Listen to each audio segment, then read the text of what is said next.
का चाहेला।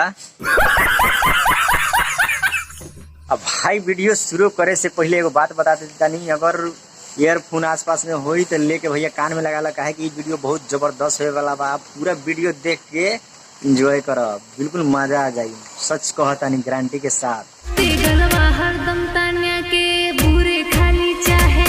समझ रहे हो?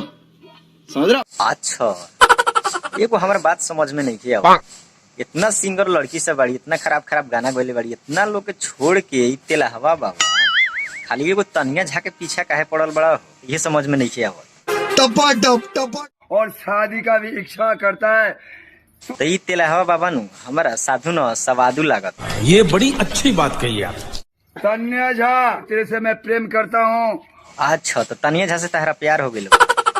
ए तेलहवा बाबा एगो काम कर, तोहर जगह मठ पर नहीं खे, तोहर जगह जंगल में बा। तू एगो काम कर, सीधा चल जा तू जंगल में, आ जंगल में जाके मंगल मनावा अकेला ही।